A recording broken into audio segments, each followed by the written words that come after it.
technical issue with the previous live link. Hence, I have given you this link, new link. Please join quickly.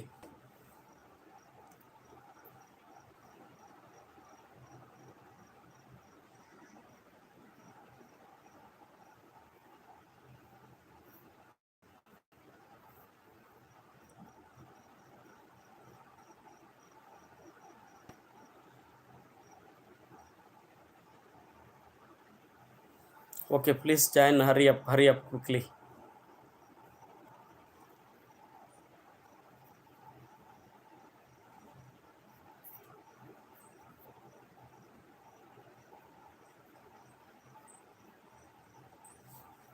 Okay, so only one person has joined. Okay.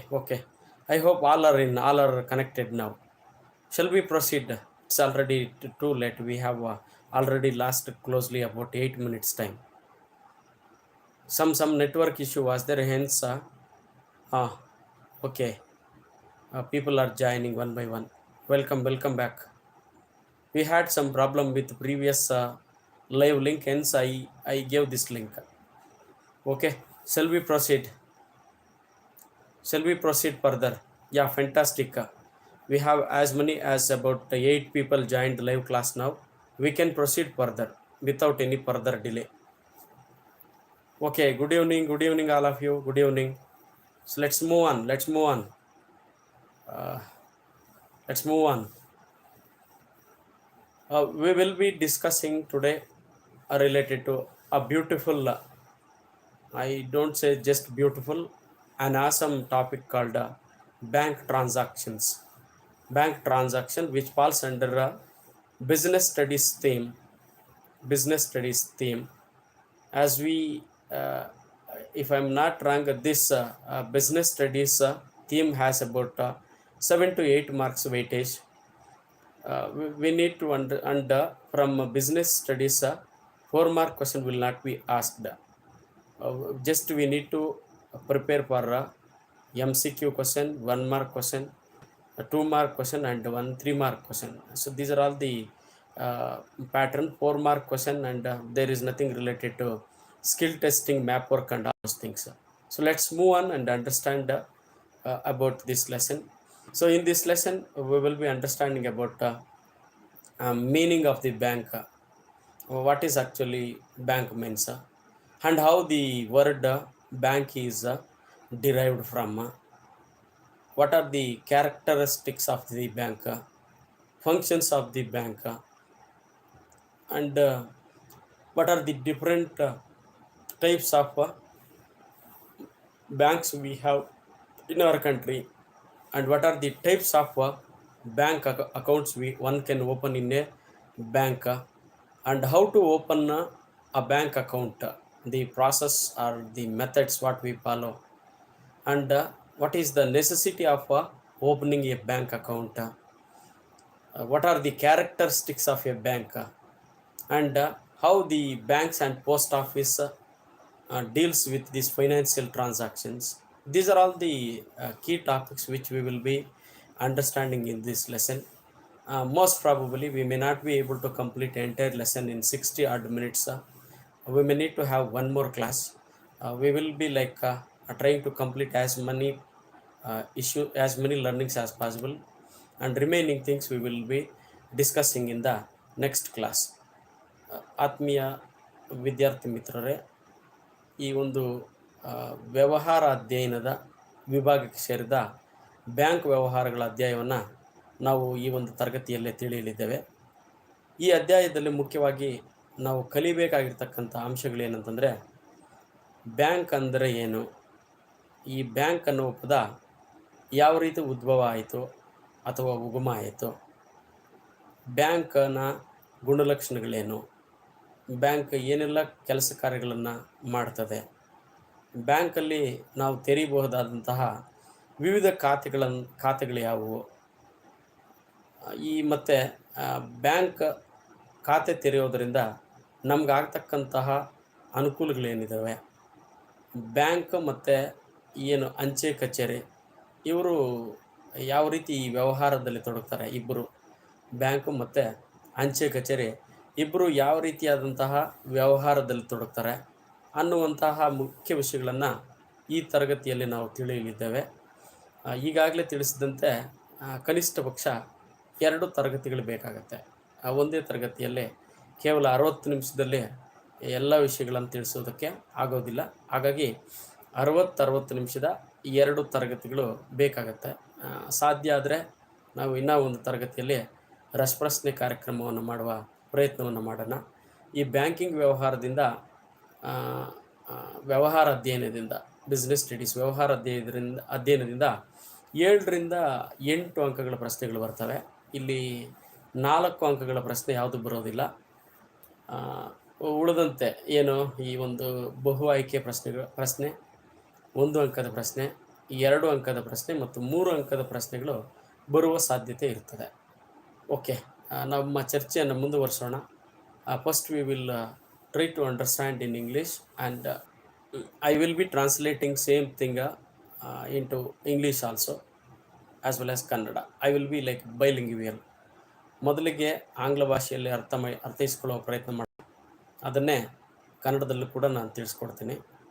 Okay, so bank means as soon as we heard this word bank, we visualize money in front of our eyes. So and we also think bank means it is a kind of institution which deals with financial activities. So this is a common understanding related to bank. And but the bank task business studies, it was earlier part of economics. Only from recent times, let's say about closely about 2 to 3 centuries, it has evolved bank word and bank term. Business studies also like a recent phenomenon, a recent branch of social science. ಈ ಒಂದು bank ಅನ್ನುವ ಪದವನ್ನು ಕೇಳಿದ ತಕ್ಷಣವೇ ನಮಗೆಲ್ಲರಿಗೂ ಕಣ್ಣು ಮುಂದೆ ಬರ್ತಕ್ಕಂತಹ ಒಂದು ದೃಶ್ಯ ಏನಂತಂದರೆ ಹಣ, ದುಡ್ಡನ್ನ ದೃಶ್ಯ ಕಣ್ಣು ಮುಂದೆ ಬರ್ತದೆ. ಈ ವ್ಯವಹಾರ ಅಧ್ಯಯನ ಅನ್ನೋದೇನಿದೆ, ಇದು ಅತ್ಯಂತ ಇತ್ತೀಚಿನ ಬೆಳವಣಿಗೆ ಆಗಿರ್ತಕ್ಕಂಥ ಒಂದು ಸಮಾಜ ವಿಜ್ಞಾನದ ಶಾಖೆಯಾಗಿದೆ. ಸರಿಸುಮಾರು ಒಂದು 200-300 ವರ್ಷಗಳಿಂದ ಈ ಪದ ಬಳಕೆ ಆಗ್ತಾಯಿದೆ ಬ್ಯಾಂಕ್ ಅನ್ನೋದು. ಆದರೆ ಈ ವ್ಯವಹಾರ ಅಧ್ಯಯನ ಅನ್ನೋದು ತೀರಾ ಇತ್ತೀಚೆಗೆ ತಾನೇ ಬೆಳವಣಿಗೆ ಆಗಿರತಕ್ಕಂಥ ಒಂದು ಜ್ಞಾನದ ಶಾಖೆ. ಇದು ಮೊದಲಿಗೆ ಅರ್ಥಶಾಸ್ತ್ರದ ಒಂದು ಭಾಗವಾಗಿತ್ತು. ಸೊ ಇದು ಏನು ಈ ಒಂದು ಬ್ಯಾಂಕ್ ಟ್ರಾನ್ಸಾಕ್ಷನ್ಗೆ ಸಂಬಂಧಿಸಿರ್ತಕ್ಕಂತಹ ಒಂದು ಸಂಕ್ಷಿಪ್ತವಾದಂತಹ ಪೀಠಿಕೆ.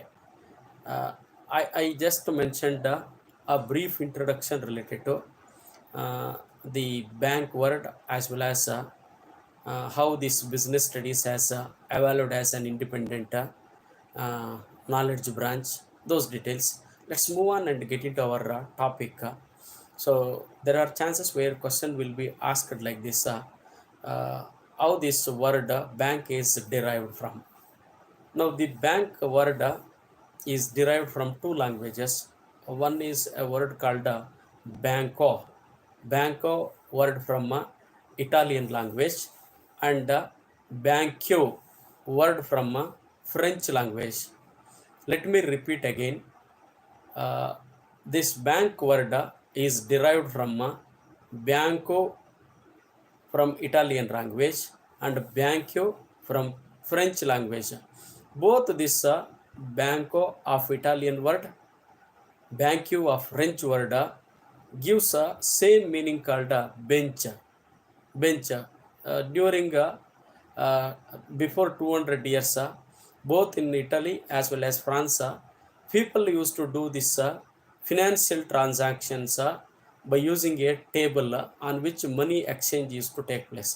Hence, this bench or money exchange table is the meaning of this banco as well as banquio word. So there are chances question may be asked like this. The bank word derived from Italian word dash. So maybe such kind of questions will be asked Italian word banco, French word banque, meaning is a bench or money exchange table. I hope you are clear about the arrival of this word. So usually bank means it is a kind of a company which deals with financial transactions. Bank is a kind of company. There are cases these bank activities are also performed by a person as well as firm as well as company. Maybe a person may be doing this, maybe a firm will be doing this, and also a company will be doing this. All these people will be doing business related activities. So overall those business activities are called as are related to bank. Here what the banks does in a typical bank, what a bank does is they simply accept deposits money from the people, and they use this money for giving loans to others who are in the need. They collect interest from the money lenders, and they also charge on various transactions. So this is the usual task of bank, and they give a safety and security to the deposits deposited by the customers. Now I will be translating this information into Kannada. Please concentrate and listen. ಈ bank ಎನ್ನುವ ಪದ ಮುಖ್ಯವಾಗಿ ಎರಡು ಭಾಷೆಗಳಿಂದ ಉಗಮಾಗಿದೆ. Italy ದೇಶದ Italian ಭಾಷೆಯಿಂದ ಬಂದಿರುವ ಬ್ಯಾಂಕೋ ಎನ್ನುವ ಪದದಿಂದ, ಮತ್ತು ಫ್ರಾನ್ಸ್ ದೇಶದ ಫ್ರೆಂಚ್ ಭಾಷೆಯಿಂದ ಬಂದಿರುವ ಬ್ಯಾಂಕ್ಯೂ ಎಂಬ ಎರಡು ಪದಗಳಿಂದ ಬಂದಿದೆ. ಬ್ಯಾಂಕೋ ಮತ್ತು ಬ್ಯಾಂಕ್ಯೂ ಎರಡರ ಅರ್ಥ ಬೆಂಚ್ ಅಂತ. ಈ ಇಟಲಿ ಮತ್ತು ಫ್ರಾನ್ಸ್ ದೇಶದಲ್ಲಿ ಈ ಏನು 200-300 ವರ್ಷಗಳ ಹಿಂದೆ ಈ ಹಣಕಾಸಿಗೆ ಸಂಬಂಧಿಸಿದಂತಹ ವ್ಯವಹಾರವನ್ನು ಒಂದು ಟೇಬಲ್ ಮೇಲೆ ಇಟ್ಕೊಂಡು ಮಾಡ್ತಿರ್ತಾರೆ. ಆ ಟೇಬಲ್ನಿಂದ ಈ ಬೆಂಚ್ ಅನ್ನೋ ಪದ, ಅಥವಾ ಹಣವನ್ನು ವಿನಿಮಯ ಮಾಡ್ಕೊಳ್ತಕ್ಕಂಥ ಒಂದು ಟೇಬಲ್ ಎನ್ನುವ ರೀತಿಯಲ್ಲಿ ಈ ಬ್ಯಾಂಕ್ ಅನ್ನುವ ಪದ ಬಂದಿದೆ. ಇನ್ನು ಮುಂದುವರೆದು ಈ ಬ್ಯಾಂಕ್ ಅಂತಂದರೆ ಏನು ಅಂತ ತಿಳಿಯೋದಾದರೆ, ಇದು ಒಬ್ಬ ವ್ಯಕ್ತಿಯೋ ಅಥವಾ ಒಂದು ಸಂಸ್ಥೆನೋ ಅಥವಾ ಒಂದು ಕಂಪನಿ ನಡೆಸ್ತಕ್ಕಂತಹ ಹಣಕಾಸು ವ್ಯವಹಾರಗಳಿಗೆ ಸಂಬಂಧಿಸಿರ್ತಕ್ಕಂತಹ ಒಂದು ಪದ ಆಗಿದೆ. ಒಬ್ಬ ವ್ಯಕ್ತಿ, ಒಂದು ಸಂಸ್ಥೆ ಅಥವಾ ಒಂದು ಕಂಪನಿ ನಡೆಸ್ತಕ್ಕಂತಹ ಹಣಕಾಸು ವ್ಯವಹಾರಗಳಿಗೆ ಸಂಬಂಧಿಸಿದಂಥ ಸಂಸ್ಥೆಯಾಗಿದೆ. ಬ್ಯಾಂಕ್ ಅನ್ನೋದು ಮುಖ್ಯವಾಗಿ ಜನಗಳಿಂದ ಡೆಪಾಸಿಟ್ಸ್, ಅಂದರೆ ಕನ್ನಡದಲ್ಲಿ ಠೇವಣಿಗಳು ಅಂತ ಕರೀತಾರೆ, ಠೇವಣಿಗಳನ್ನು ಸ್ವೀಕರಿಸ್ತಾರೆ. ಆ ಠೇವಣಿಗಳಿಗೆ ಭದ್ರತೆಯನ್ನು ಒದಗಿಸ್ಕೊಡ್ತಾರೆ, ಸೂಕ್ತ ಭದ್ರತೆಯನ್ನು. ಈ ತನ್ನಲ್ಲಿರ್ತಕ್ಕಂತಹ ಈ ಠೇವಣಿಗಳನ್ನು, ಡೆಪಾಸಿಟ್ಸ್ನ ಯಾರಿಗೆ ಅವಶ್ಯಕತೆ ಇರ್ತದೆ ಅಂಥವ್ರಿಗೆ ಸಾಲದ ರೂಪದಲ್ಲಿ ನೀಡ್ತಾರೆ. ರೂಪದಲ್ಲಿ ನೀಡಿ ಅವರಿಂದ ಬಡ್ಡಿಯನ್ನು ಪಡ್ಕೊತಾರೆ. ಜೊತೆಗೆ ಈ ಹಣಕಾಸು ವಿನಿಮಯ ಟ್ರಾನ್ಸಾಕ್ಷನ್ ನಡೆದಾಗ ಟ್ರಾನ್ಸಾಕ್ಷನ್ ಚಾರ್ಜಸ್ ಅಂತ, ವಿನಿಮಯ ಶುಲ್ಕ ಅಂತ ಹೇಳ್ಬಿಟ್ಟು ವಿನಿಮಯ ಶುಲ್ಕವನ್ನು ವಿಧಿಸುವುದರ ಮುಖಾಂತರ ಹಣವನ್ನು ಮಾಡ್ತಕ್ಕಂಥ ಕೆಲಸ ಮಾಡುವ ಒಂದು ಸಂಸ್ಥೆಗೆ ನಾವು ಬ್ಯಾಂಕ್ ಅಂತ ಕರಿತೀವಿ. Okay, if you have any doubt related to the meaning of this word bank, you can ask question. I will give you about a minute time. ಈ ಬ್ಯಾಂಕ್ ಅನ್ನುವ ಪದದ ಅರ್ಥದ ಬಗ್ಗೆ ತಮಗೇನಾದರೂ ಸಂದೇಹಗಳಿದ್ದ ಪಕ್ಷದಲ್ಲಿ ಪ್ರಶ್ನೆಯನ್ನು ಕೇಳಬಹುದು. 1 ನಿಮಿಷದ ಕಾಲಾವಕಾಶ. ಈ ಪದ ಅನ್ನೋದು ಅರ್ಥ ಆಗಿಬಿಟ್ರೆ ನಮಗೆ ತುಂಬ ಅನುಕೂಲ ಆಗ್ತದೆ ಈ ಒಂದು ಅಧ್ಯಾಯ ಎಲ್ಲ ಅರ್ಥೈಸ್ಕೊಳ್ಳಿಕ್ಕೆ.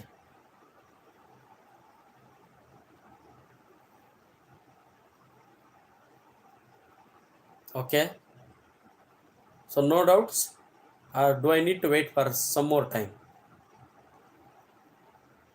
No doubt, sir. Okay, crystal clear. You need to remember 2 languages, sir.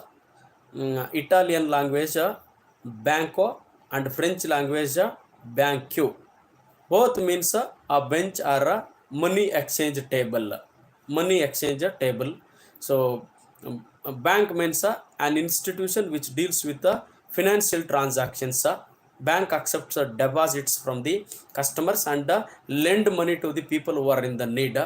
In turn, they charge this transaction charges. For money lenders, they also charge this interest. That's how it runs.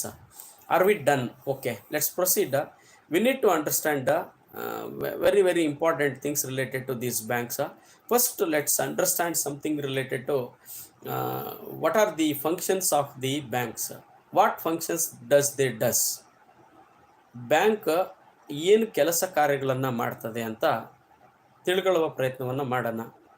ನಾವು you might have visited banks in the past. Now just observe what the tasks they will be doing it. Very easy concept it is. ನೀವು ಈಗಾಗಲೇ ಬ್ಯಾಂಕನ್ನು ಯಾವುದಾದ್ರೂ ಸಂದರ್ಭದಲ್ಲಿ ಭೇಟಿ ಮಾಡಿರ್ಬೋದು. ಸಾಧ್ಯ ಆದರೆ ಒಂದು ಸಲ ಭೇಟಿ ಮಾಡಿ ಅಲ್ಲಿ ಅವ್ರು ಏನೇನು ಕೆಲಸಗಳು ಮಾಡ್ತಾರೆ ಅಂತ ತಾವು ಗಮನಿಸಬೇಕಾಗ್ತದೆ. ಅವ್ರು ಮಾಡ್ತಕ್ಕಂಥ ಕೆಲಸಗಳು ತುಂಬ ಸರಳವಾಗಿರ್ತವೆ. ಏನು what tasks the they perform. So actually they perform tasks pertaining to state and central government transactions. So I am just starting functions from hierarchical order. ನಾನು ಏನಂತಾರಪ್ಪ ಐರಾರ್ಕಿ ಅಂದರೆ ಸ್ತರದ ರೂಪದಲ್ಲಿ, ಸ್ತರ ವಿನ್ಯಾಸದ ರೂಪದಲ್ಲಿ ಈ ಕೆಲಸಗಳನ್ನು ಪಟ್ಟಿ ಮಾಡೋ ಪ್ರಯತ್ನವನ್ನು ಮಾಡ್ತಾ ಇದ್ದೀನಿ. ಸೊ ನಮ್ಮ ದೇಶದ ಅತ್ಯಂತ ಉತ್ತುಂಗ ಸ್ಥಿತಿಯಲ್ಲಿರ್ತಕ್ಕಂತಹ ಕೇಂದ್ರ ಸರ್ಕಾರ ಮತ್ತು ರಾಜ್ಯ ಸರ್ಕಾರ, ಕೇಂದ್ರ ಮತ್ತು ರಾಜ್ಯ ಸರ್ಕಾರಗಳಿಗೆ ಸಂಬಂಧಿಸಿದಂತಹ ವ್ಯವಹಾರಗಳನ್ನು ಬ್ಯಾಂಕ್ಗಳು ಮಾಡ್ತವೆ. The banks does transactions, government transactions, both central government and state government transactions. Please remember, you need to remember any 6 functions of the banks. I will be telling more than 6. Maybe you need to remember at least any 6. One is done. And the banks also provide a facility called safe deposit lockers. Safe deposit lockers in order to what do you say, look after the protection of valuable goods as well as money of customers. ಈ bank ಅನ್ನೋರು ಮುಖ್ಯವಾಗಿ ಇದು ಅತಿ ಮುಖ್ಯವಾದಂಥ ಒಂದು facility. ಈಗ ಏನು ಮನೆಯಲ್ಲಿರ್ತಕ್ಕಂತಹ ಜಾಸ್ತಿ ಹಣಕಾಸಾಗಿರ್ಬೋದು ಅಥವಾ ತುಂಬ ಬೆಲೆ ಬಾಳ್ತಕ್ಕಂತಹ ನಗ ನಾಣ್ಯಗಳಾಗಿರ್ಬೋದು, ಇವೆಲ್ಲವನ್ನು ಕೂಡ ನಾವು ಮನೆಯಲ್ಲೇ ಇಟ್ಕೊಂಡಿರೋಕ್ಕಾಗಲ್ಲ. ಮನೆಯಲ್ಲಿ ಇಟ್ಕೊಂಡ್ಬಿಟ್ರೆ ನಮಗೆ ಸಮಸ್ಯೆ ಆಗ್ತದೆ. ಕಳ್ತನ ಆಗ್ಬೋದು, ಕದ್ಕೊಂಡು ಹೋಗ್ಬೋದು ಜನ. ಇದನ್ನು ಕಾಪಾಡೋಕ್ಕೋಸ್ಕರ ಕನ್ನಡದಲ್ಲಿ ಇದನ್ನು ಒಂದು ವಿಶೇಷವಾದ ಪದ ಇದೆ, ಭದ್ರತಾ ಕಪಾಟುಗಳು ಅಂತ ಕರೀತಾರೆ. ಈ ಭದ್ರತಾ ಕಪಾಟುಗಳನ್ನು ಬಾಡಿಗೆಗೆ ಕೊಡ್ತಾರೆ ಅವರು. ಆ್ಯಕ್ಚುಲಿ ನಾವು the banks provide us a safe deposit lockers on rent basis or hiring basis. This is an important task or function performed by the banks. ಮನೆಯಲ್ಲಿರ್ತಕ್ಕಂಥ ಬೆಲೆಬಾಳುವ ವಸ್ತುಗಳನ್ನು ಮತ್ತು ಹಣವನ್ನು ನಾವು ರಕ್ಷಣೆ ಮಾಡುವ ಸಲುವಾಗಿ ಭದ್ರತಾ ಕಪಾಟುಗಳ ಸೌಲಭ್ಯವನ್ನು ಬ್ಯಾಂಕ್ಗಳು ಒದಗಿಸ್ತಾರೆ. Okay, so let's move on further and understand. They also give us other facilities like collecting demand drops, collecting bills and checks. So 3 things you need to put together and remember very continuously. BCD. Now collecting money by BCD. I am telling collecting money by BCD. Collecting money by B for bills, C for checks, T for demand drafts. Am I making some sense? Are you understanding very clearly? ಈ ಬ್ಯಾಂಕ್ಗಳು ಮುಖ್ಯವಾಗಿ ಏನು ಮಾಡ್ತಾರೆ ಅಂತಂದರೆ, ಹಣವನ್ನು ಒಂದು ಸ್ಥಳದಿಂದ ಮತ್ತೊಂದು ಸ್ಥಳಕ್ಕೆ ವರ್ಗಾವಣೆ ಮಾಡ್ತಾರೆ. ಯಾವ ಥರ ಅಂತಂದರೆ 3 ಸ್ವೀಕಾರ ಮಾಡ್ತಾರೆ ಅವರು. ಬಿಲ್ಗಳನ್ನು ಸ್ವೀಕಾರ ಮಾಡ್ತಾರೆ, ಮತ್ತು ಚೆಕ್ಗಳನ್ನು ಸ್ವೀಕಾರ ಮಾಡ್ತಾರೆ, ಜೊತೆಗೆ ಡಿ ಡಿಗಳನ್ನು, ಡಿಮ್ಯಾಂಡ್ ಡ್ರಾಫ್ಟ್ ಅಂತ ಕರೀತಾರೆ. ಈ 3 ಸ್ವೀಕರಿಸೋದ್ರಿಂದ ಹಣವನ್ನು ಒಂದು ಸ್ಥಳದಿಂದ ಮತ್ತೊಂದು ಸ್ಥಳಕ್ಕೆ ವರ್ಗಾವಣೆ ಮಾಡ್ತಕ್ಕಂಥ ಕೆಲಸವನ್ನು ಬ್ಯಾಂಕ್ ಅವರು ಮಾಡ್ತಾರೆ. Okay, let's move on further. Very interesting, very interesting. Now what they does is they also lend the money to the publics and other institutions. They also lend the money for publics and other institution. ಬ್ಯಾಂಕ್ಗಳು ಹಣವನ್ನು ಸಾರ್ವಜನಿಕರಿಗೆ ಮತ್ತು ಇತರ ಸಂಘ ಸಂಸ್ಥೆಗಳಿಗೆ ಸಾಲದ ರೂಪದಲ್ಲಿ ನೀಡ್ತಾರೆ. ಬ್ಯಾಂಕುಗಳು ಸಾರ್ವಜನಿಕರಿಗೆ ಮತ್ತು ಇತರ ಸಂಘ ಸಂಸ್ಥೆಗಳಿಗೆ ಸಾಲದ ರೂಪದಲ್ಲಿ ನೀಡ್ತಾರೆ, ಸಾಲಗಳನ್ನು ನೀಡ್ತಕ್ಕಂಥ ಕೆಲಸವನ್ನು ಮಾಡ್ತಾರೆ. ಇದು ಕೂಡ ಒಂದು ಕೆಲಸ. ಈಗಾಗಲೇ ತಿಳಿಸಿದಂತೆ ಹಣವನ್ನು ಒಂದು ಸ್ಥಳದಿಂದ ಮತ್ತೊಂದು ಸ್ಥಳಕ್ಕೆ ವರ್ಗಾವಣೆ ಮಾಡಲಿಕ್ಕೆ ಅನುಕೂಲ ಮಾಡಿಕೊಡ್ತಾರೆ. Transferring money from one place to another place. Collecting money by 3 methods. I told you BCD formula: bills, cheques and drafts. ಇದ್ರ ಮುಖಾಂತರ ಹಣವನ್ನು ಸ್ವೀಕಾರ ಮಾಡ್ತಾರೆ. ಹಣವನ್ನು ಸ್ವೀಕಾರ ಮಾಡೋದು ಮತ್ತು ಹಣವನ್ನು ವರ್ಗಾಯಿಸ್ತಕ್ಕಂಥದ್ದು. ಮತ್ತು ಏನಿದು ಭದ್ರತಾ ಕಪಾಟುಗಳ ವ್ಯವಸ್ಥೆ, safe deposit locker facility, hiring safe deposit locker facility ಕೊಡ್ತಾರೆ. And they also perform transactions, government transactions, both central as well as state government transactions they provide, and they lend the money to the publics as well as to the other institutions. Then they not only lend the money, they also accept deposits from publics as well as others. They also accept deposits from publics as well as others. ಬ್ಯಾಂಕ್ಗಳು ಸಾಲವನ್ನು ಸಾರ್ವಜನಿಕರಿಗೆ ಮತ್ತು ಬೇರೆ ಸಂಘ ಸಂಸ್ಥೆಗಳಿಗೆ ನೀಡುವುದು ಅಷ್ಟೇ ಅಲ್ಲ, ಸಾರ್ವಜನಿಕರಿಂದ ಮತ್ತು ಬೇರೆಯವರಿಂದ ಠೇವಣಿಗಳನ್ನು ಕೂಡ ಅಂಗೀಕಾರ ಮಾಡ್ತಾರೆ. ಬ್ಯಾಂಕ್ಗಳು ಸಾರ್ವಜನಿಕರಿಂದ ಮತ್ತು ಬೇರೆಯವರಿಂದ ಠೇವಣಿಗಳನ್ನು ಅಂಗೀಕಾರ ಮಾಡತಕ್ಕಂಥ ಕೆಲಸವನ್ನು ಕೂಡ ಮಾಡ್ತಾರೆ. ನಾವು the banks also involve in on foreign exchange transactions. Foreign exchange transaction. What is this foreign exchange transaction? See, the currency used in America is totally different from currency which is used in India. Now, person from India, he wanted to visit America. He visits and he has to purchase something there. He want to lead his life. Now the Indian money is not valid in America. Now what he has to do, he has to exchange Indian rupee to American dollar. This is called foreign exchange transaction. To do this task, we need the support of banks. Banks also perform this foreign exchange transactions. ನೋಡಿ, ಇಲ್ಲಿ ಅರ್ಥ ಮಾಡ್ಕೋಬೇಕು, ಬ್ಯಾಂಕ್ಗಳು ವಿದೇಶಿ ವಿನಿಮಯ ವ್ಯವಹಾರಗಳನ್ನು ಕೂಡ ಮಾಡ್ತದೆ. ವಿದೇಶಿ ವಿನಿಮಯ ವ್ಯವಹಾರಗಳು ಅಂತಂದರೆ ಏನು ಅಂತಂದರೆ, ಈಗ ನಾನು ಒಂದು ಉದಾಹರಣೆಯನ್ನು ತಿಳಿಸ್ತಾ ಇದ್ದೀನಿ. ಭಾರತದಲ್ಲಿರ್ತಕ್ಕಂಥ ಒಬ್ಬ ವ್ಯಕ್ತಿ ಅಮೇರಿಕಾಗೆ ಹೋಗ್ತಾನೆ. ಅಲ್ಲಿ ಭಾರತದಲ್ಲಿರ್ತಕ್ಕಂಥ ಕರೆನ್ಸಿನೇ ಬೇರೆ, ಅಮೇರಿಕಾದಲ್ಲಿರ್ತಕ್ಕಂಥ ಕರೆನ್ಸಿನೇ ಬೇರೆ. ಅಮೇರಿಕಾದಲ್ಲಿ ಹೋಗ್ಬೇಕೇನೋ ತಗೋಬೇಕು ಅಥವಾ ಏನೋ ಖರ್ಚು ವೆಚ್ಚಗಳನ್ನು ಮಾಡಬೇಕು ಅಂತಂದರೆ ಅಲ್ಲಿ ಭಾರತದ ರೂಪಾಯಿಯನ್ನು ಬಳಸಿ ನೀವು ಯಾವುದೇ ರೀತಿಯಾದಂತಹ ಖರ್ಚು ವೆಚ್ಚಗಳನ್ನು ಮಾಡೋಕ್ಕೆ ಬರುವುದಿಲ್ಲ. ಸೊ ಅಂಥ ಸಂದರ್ಭದಲ್ಲಿ ನಾವು ಭಾರತದ ಕರೆನ್ಸಿ ರೂಪಾಯಿಯನ್ನು ಅಮೇರಿಕನ್ ಡಾಲರ್ ಆಗಿ ಪರಿವರ್ತನೆ ಮಾಡ್ಕೋಬೇಕಾಗ್ತದೆ, ವಿನಿಮಯ ಮಾಡ್ಕೋಬೇಕಾಗ್ತದೆ. ಈ ಒಂದು ವಿನಿಮಯ ಕೆಲಸವನ್ನು ಬ್ಯಾಂಕ್ಗಳು ಮಾಡ್ತಾರೆ. ಈ ವಿನಿಮಯ ಕೆಲಸವನ್ನು ಬ್ಯಾಂಕ್ಗಳು ಮಾಡಿಕೊಡ್ತಾರೆ. ನಾವು there are other tasks like they also issue us credit and guarantee letters. Banks give us a credit as well as a guarantee letters, and they also provide us a discounting of bills. These are all some important tasks performed by the banks.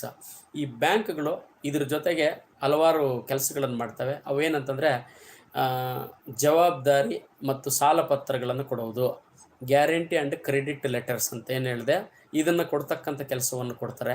ಮತ್ತು ಉಂಡಿಗಳನ್ನು ಸೋಡಿ ಮಾಡುವುದಂತ ಒಂದು ಕೆಲಸ, ಉಂಡಿಗಳನ್ನು ಸೋಡಿ ಮಾಡ್ತಕ್ಕಂಥ ಕೆಲಸ ಅಂದರೆ discounting of ಬಿಲ್ಸ್ನ discounting ಮಾಡ್ತಕ್ಕಂಥ ಕೆಲಸವನ್ನು ಮಾಡ್ತದೆ. So I am done with the functions of the bank. If you have any doubts related to these functions of banks, you can ask. Okay, now I will be telling an idea how to write this functions of the bank. ಈಗ ತಮಗೆ ನಾನು ಈ ಏನು ಬ್ಯಾಂಕಿನ ಕಾರ್ಯಗಳನ್ನು ಹೆಂಗೆ ಬರೀಬೇಕು, ನಾನು ಹೆಂಗೆ ಮೆಮೊರೈಸ್ ಮಾಡ್ಕೋಬೇಕು ಅಂತ ಒಂದು ದೊಡ್ಡ ಚಾಲೆಂಜು. ಈಗ ವಿದೇಶದಲ್ಲಿ ಬ್ಯಾಂಕ್ಗಳು ಏನು ಕೆಲಸ ಮಾಡ್ತಾರೆ, ಫಾರಿನ್ನಲ್ಲಿ, ವಿದೇಶದಲ್ಲಿ ಫಾರಿನ್ ಎಕ್ಸ್ಚೇಂಜ್ ಟಾಸ್ಕ್ ಒಂದು. ವಿದೇಶದಿಂದ ನಮ್ಮ ದೇಶಕ್ಕೆ ಬಂದರೆ central government, state government, central state government transaction ಕೂಡ ಅವರು ಕಂಡಕ್ಟ್ ಮಾಡ್ತಾರೆ. ಇದು ಎರಡು ಕೆಲಸ. ದೆನ್ ಈಗ ಮನೆಯಲ್ಲಿರ್ತಕ್ಕಂತಹ ದುಡ್ಡನ್ನು ನಾವೆಲ್ಲಿ ಸ್ಟೋರ್ ಮಾಡಿರ್ತೀವಿ ಬ್ಯಾಂಕಲ್ಲಿ, ಅದಕ್ಕೇನು facility, safe deposit lockers facility ಅಂತ ಕೇಳ್ತಾರೆ. ಮತ್ತು ಹಣವನ್ನು ನಾವು ಡೆಪಾಸಿಟ್ ಮಾಡ್ತೀವಿ, ಈ ಡೆಪಾಸಿಟ್ನ ಅಕ್ಸೆಪ್ಟ್ ಮಾಡ್ತಾರೆ. ನಮಗೇನು ಅವಶ್ಯಕತೆಗಳಿದ್ದಾವೆ, ಈಗ ಟೂ ವೀಲರ್ ಬೇಕು ಅಥವಾ ಇನ್ನೊಂದೇನೋ ಬೇಕು, ಲೋನುಗಳು ಬೇಕಂತಂದರೆ ಆ ಲೋನುಗಳನ್ನು ಕೊಡ್ತಕ್ಕಂಥ ಕೆಲಸವನ್ನು ಮಾಡ್ತಾರೆ. ಈಗ ಇಲ್ಲಿರ್ತಕ್ಕಂಥ ದುಡ್ಡನ್ನು ಬೇರೆ ಒಂದು ಪ್ಲೇಸ್ಗೆ ಕಳಿಸ್ಕೊಡ್ಬೇಕು, ವರ್ಗಾವಣೆ, ಹಣದ ವರ್ಗಾವಣೆ ಕೆಲಸವನ್ನು ಮಾಡ್ತಾರೆ. ಮತ್ತು ದುಡ್ಡನ್ನು ನಮ್ಮಿಂದ ಕಲೆಕ್ಟ್ ಮಾಡ್ತಾರೆ ಈ BCD ಫಾರ್ಮುಲಾವನ್ನು ಯೂಸ್ ಮಾಡಿಬಿಟ್ಟು. ಏನು ಬಿಲ್ಸು, ಚೆಕ್ಸು ಮತ್ತು ಡ್ರಾಫ್ಟ್ಸ್ ಮುಖಾಂತರ ಅವರು ಹಣವನ್ನು ಸಾರ್ವಜನಿಕರಿಂದ ಕಲೆಕ್ಟ್ ಮಾಡ್ತವೆ. ಇಷ್ಟೊಂದು ಯಾವುದಾದ್ರೂ ಒಂದು 6 ಪಾಯಿಂಟ್ಗಳನ್ನು ನೀವು ಬರೆದ್ರೆ ಸಾಕಾಗ್ತದೆ. ತ್ರೀ ಮಾರ್ಕ್ ಕ್ವಶನ್ ಕೇಳ್ತಾರೆ ಮ್ಯಾಕ್ಸಿಮಮ್. ಆ 3 ಮಾರ್ಕ್ ಕ್ವಶನ್ಸ್ಗೆ ಇದರಲ್ಲಿ ಯಾವುದೋ ಒಂದು 6 ಪಾಯಿಂಟ್ಗಳನ್ನು ಬರೆದ್ರೆ ಸಾಕಾಗ್ತದೆ.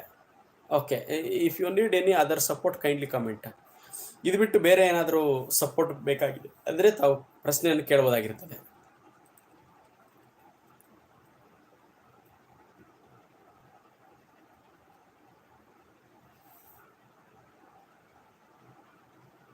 So I think people don't have any doubts.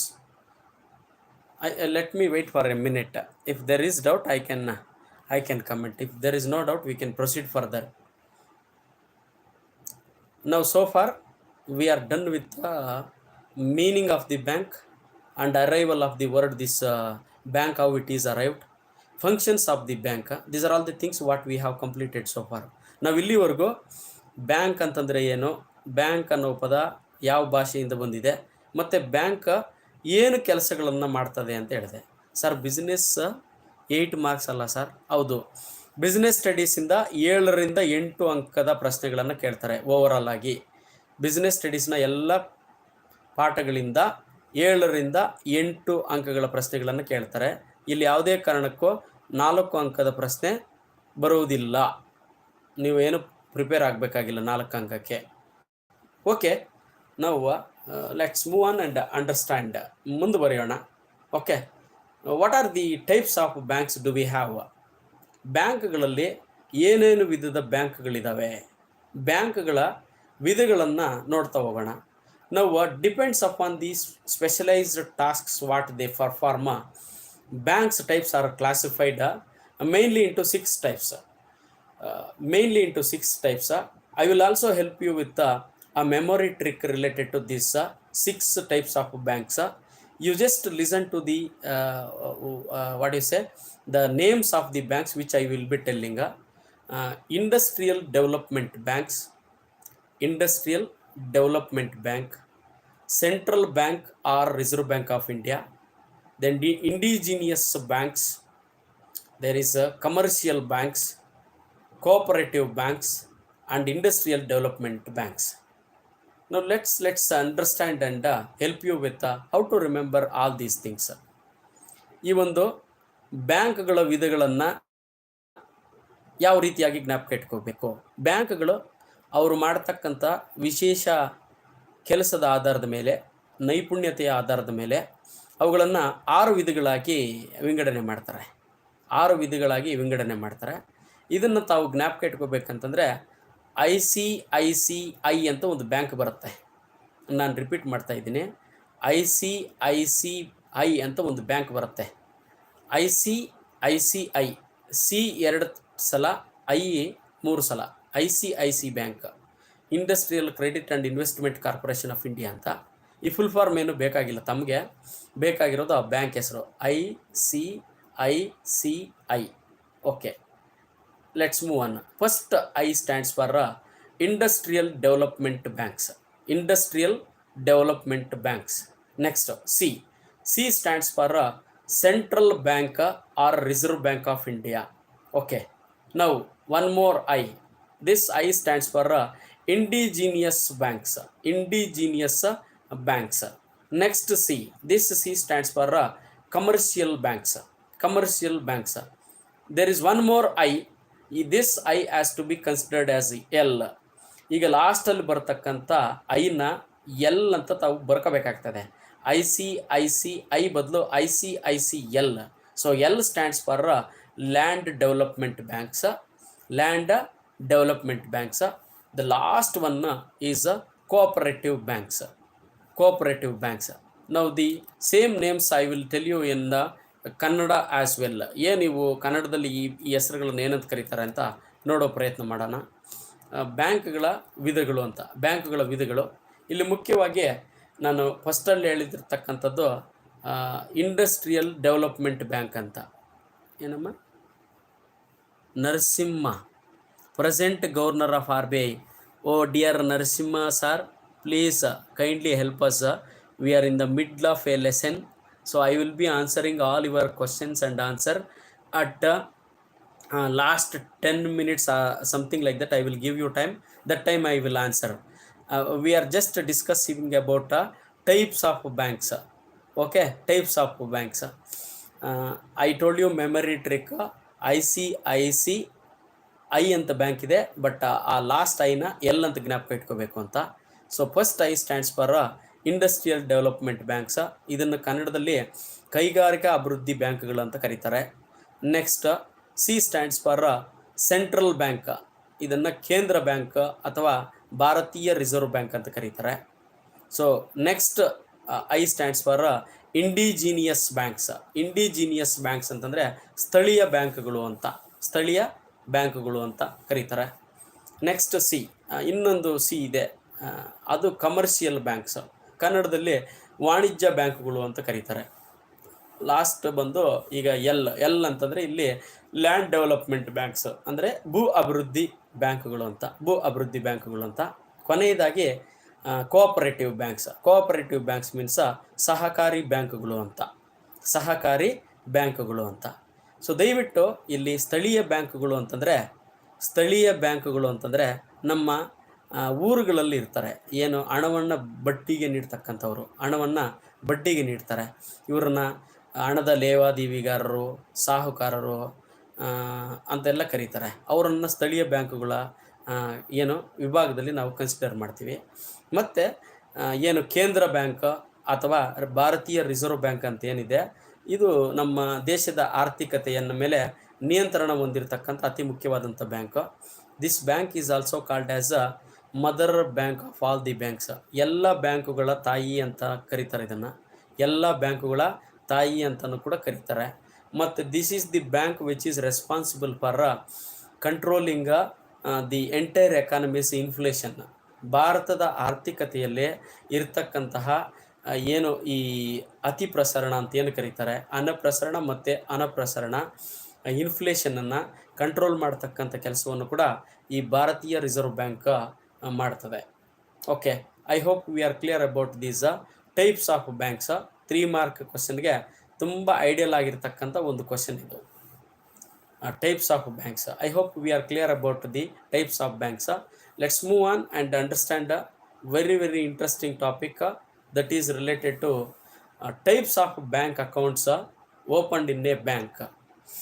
ಒಂದು ಬ್ಯಾಂಕಲ್ಲಿ ಓಪನ್ ತೆರೀತಕ್ಕಂಥ ವಿವಿಧ ಖಾತೆಗಳ ಹೆಸರುಗಳು ಏನು ಅಂತ. ಇದು 1 ಮಾರ್ಕ್ ಕ್ವಶನ್ನು 100% ಇಲ್ಲೇ ಬರ್ತದೆ, 100% ಇಲ್ಲಿಂದನೇ ಬರ್ತದೆ. Kindly don't get deviated to other kind of questions. Please concentrate and listen.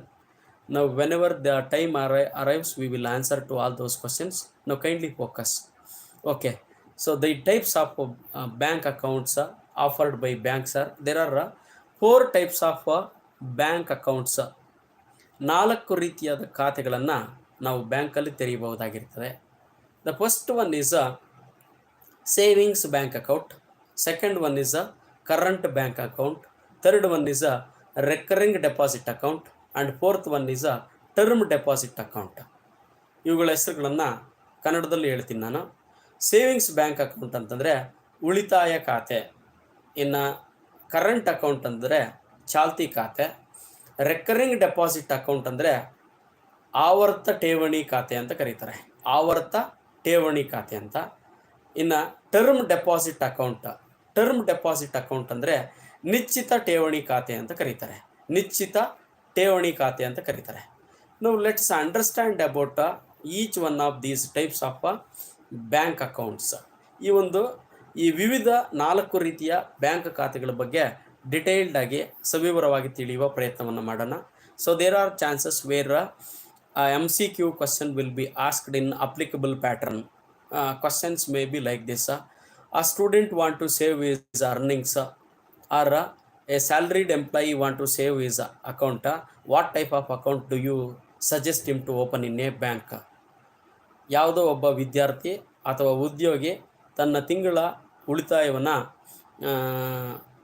ಉಳಿದಿರ್ತಕ್ಕಂಥ ಹಣವನ್ನು ಉಳಿತಾಯ ಮಾಡಬೇಕು ಅಂತ ಅಂದ್ಕೊಂಡಿರ್ತಾನೆ. ಆ ವ್ಯಕ್ತಿಗೆ ಯಾವ ಖಾತೆಯನ್ನು ತಾವು ಸಲಹೆ ಸೂಚಿಸ್ತೀರಾ ಬ್ಯಾಂಕಲ್ಲಿ ತೆರೆಯಲಿಕ್ಕೆ ಅಂತ ಪ್ರಶ್ನೆ ಬರ್ತದೆ. Applicability type of questions will be asked here. Hence we need to understand these types of bank accounts thoroughly. ಈ ಬ್ಯಾಂಕ್ ಖಾತೆಗಳ ವಿಧಗಳಿಗೆ ಸಂಬಂಧಿಸಿರ್ತಕ್ಕಂತಹ ಪರಿಕಲ್ಪನೆಯನ್ನು ಸರಿಯಾದ ರೀತಿಯಲ್ಲಿ ಅರ್ಥ ಮಾಡ್ಕೋಬೇಕು. ಇಲ್ಲಿಂದನೇ 100%, I am repeating, 100% MCQ or 1 mark question will be asked in the annual examination. ಈ ಒಂದು ವಿಭಾಗದಿಂದಾನೇ ನಿಮ್ಮ ವಾರ್ಷಿಕ ಪರೀಕ್ಷೆಯಲ್ಲಿ ಅಥವಾ ಒಂದು MCQ ಏನು ಬಹು ಆಯ್ಕೆ ಪ್ರಶ್ನೆ ಅಥವಾ 1 ಅಂಕದ ಪ್ರಶ್ನೆ ಖಂಡಿತವಾಗ್ಲೂ ಇಲ್ಲಿಂದ ಬರ್ತದೆ. ಹಾಗಾಗಿ ಗಮನವಿಟ್ಟು ಕೇಳಿಸ್ಕೊಳ್ಳಿ. The first type of account is a savings bank account. Savings bank account, this kind of bank account is opened by A people or persons who receives a regular income on monthly basis. I am repeating again, this type of account, which means savings bank account, is opened by people who receives a fixed amount regularly on monthly basis. Maybe people who receives monthly salaries, people like students, maybe senior citizens, people who are retired from employment, pensioners, all these kind of people prefer to open a savings bank account. Now the objective of giving this savings bank account is very simple, encouraging the people to save their money for future needs. Save the money for future needs. Here one important feature of this account, as many number of times you can deposit your amount in the savings bank account. There are no restrictions whatsoever. In a day, if you want to deposit amount 10 times, you are allowed to do it. Nobody is going to restrict you to not to deposit more than those many times. You can deposit and you can also what do you say, withdraw amount in 2 ways, like either showing your bank passbook, identity proof given by your bank along with the withdrawal slip, one option, or you can also use a check leaf given by bank. These are all the 2 ways you can withdraw the amount. Let me briefly explain about savings bank account again. Now the people who receives regular income, fixed income regularly monthly, prefer to open savings account. Now this kind of accounts are given in order to encourage people to save more and more money for their future needs. On deposits into a bank account on daily basis, there are no restrictions. As many times you need, you can deposit. In order to withdraw money from a bank account, there are 2 ways from this savings bank account. One is filling a required form, which is called withdrawal slip along with your passbook. You can withdraw it, and you can also give a self check to the banker and they will give you money. Okay, ತಮಗೆ ಈ ಒಂದು ಏನು ಉಳಿತಾಯ ಖಾತೆಯ ಬಗ್ಗೆ ಸ್ಪಷ್ಟತೆ ಸಿಕ್ಕಿದೆ ಅಂತ ನಾನು ಭಾವಿಸ್ತಾ ಇದ್ದೀನಿ. ಯಾರು ಈ ಉಳಿತಾಯ ಖಾತೆಯನ್ನು ತೆರೆಯಬಹುದು? ಉಳಿತಾಯ ಖಾತೆಯನ್ನು ಸಾಮಾನ್ಯವಾಗಿ ತಿಂಗಳಲ್ಲಿ ಒಂದು ನಿರ್ದಿಷ್ಟ ಆದಾಯವನ್ನು ಯಾರೆಲ್ಲ ಪಡೀತಾರೆ, ನಿರ್ದಿಷ್ಟ ಆದಾಯವನ್ನು ಪಡೀತಕ್ಕಂತಹ ಜನ ಎಲ್ಲರೂ ಕೂಡ ಈ ಖಾತೆಯನ್ನು ತೆರೆಯಬಹುದಾಗಿರ್ತದೆ. ಈ ಖಾತೆಯಿಂದ ಸಾಮಾನ್ಯವಾಗಿ ಏನು ನಿವೃತ್ತಿ ಹೊಂದಿರತಕ್ಕಂತಹ ಉದ್ಯೋಗಿಗಳು, ವಿದ್ಯಾರ್ಥಿಗಳು, ಜೊತೆಗೆ ಈ ಏನು ನಿವೃತ್ತಿ ಹೊಂದಿರತಕ್ಕಂಥ ಈಗಾಗಲೇ ತಿಳಿಸಿದಂತೆ ಪಿಂಚಣಿದಾರರು, ಇವರೆಲ್ಲರಿಗೂ ಕೂಡ ಇದು ಅನುಕೂಲ ಆಗ್ತಕ್ಕಂಥ ಒಂದು ಖಾತೆ ಆಗಿರ್ತದೆ. ಈ ಖಾತೆಯ ಉದ್ದೇಶ ಏನಂತಂದರೆ, ಜನರು ಉಳಿತಾಯ ಮಾಡ್ತಕ್ಕಂಥ ಒಂದು ಮನೋಭಾವನೆ ಹೆಚ್ಚಿಸಲಿಕ್ಕೆ, ಆ ಉಳಿತಾಯ ಮಾಡಿರ್ತಕ್ಕಂಥ ಹಣವನ್ನು ಅವ್ರ ಮುಂದೆ ಭವಿಷ್ಯದಲ್ಲಿ ಅವ್ರಿಗೆ ಬರ್ತಕ್ಕಂಥ ಯಾವುದೋ ಒಂದು ಅವ್ರದ್ದೇ ಆದಂತಹ ಚಟುವಟಿಕೆಗಳಿಗೆ ಹಣವನ್ನು ಬಳಸ್ಕೊಳ್ಳಿ ಅನ್ನೋ ಉದ್ದೇಶದಿಂದ ಈ ಖಾತೆಯನ್ನು ಕೊಡ್ತಾರೆ. ಇಲ್ಲಿ ಒಂದು ದಿನದಲ್ಲಿ ಎಷ್ಟು ಬಾರಿ ಬೇಕಾದರೂ ತಾವು ದುಡ್ಡನ್ನು ಠೇವಣಿ ಇಡ್ಬೋದಾಗಿರ್ತದೆ, ಡೆಪಾಸಿಟ್ ಮಾಡ್ಬೋದಾಗಿರ್ತದೆ, ಎಷ್ಟು ಬಾರಿ ಬೇಕಾದರೂ ಕಟ್ಬೋದು. ಮತ್ತು ದುಡ್ಡನ್ನು ವಾಪಸ್ ಪಡ್ಕೋಬೇಕಂತಂದರೆ 2 ವಿಧಾನಗಳಿರ್ತವೆ. ಒಂದು ವಿತ್ಡ್ರಾಯಲ್ ಸ್ಲಿಪ್ಪು ಜೊತೆಗೆ ನಿಮ್ಮ ಬ್ಯಾಂಕ್ ಪಾಸ್ಬುಕ್ ನೀಡೋದ್ರ ಮುಖಾಂತರ, ಇನ್ನೊಂದು ಸೆಲ್ಫ್ ಚೆಕ್ಕನ್ನು ಕೊಟ್ಟರೆ ನೀವು ಇದರಿಂದ ಹಣವನ್ನು ವಾಪಸ್ ಪಡ್ಕೋಬೋದಾಗಿರ್ತದೆ. ಸೇವಿಂಗ್ಸ್ ಬ್ಯಾಂಕ್ ಅಕೌಂಟ್ ಬಗ್ಗೆ ತಮಗೆ ಸ್ಪಷ್ಟತೆ ಇದೆ ಅಂತ ಅನಿಸುತ್ತೆ. Okay, shall we proceed further. ಇನ್ನು ಕರೆಂಟ್ ಅಕೌಂಟ್ ನಾವು most probably this type of account is ideal for people who does business activity and people who perform a large number of regular transactions in a given day. For those kind of people, current bank account is ideal. Here what do you say, people can perform unlimited amount of deposits and withdrawals. However, when they does this withdrawals as well as deposits, they have to pay transaction charges to the banks. Very very interesting. And bank will not give any interest against the amount whatever is available in the current account.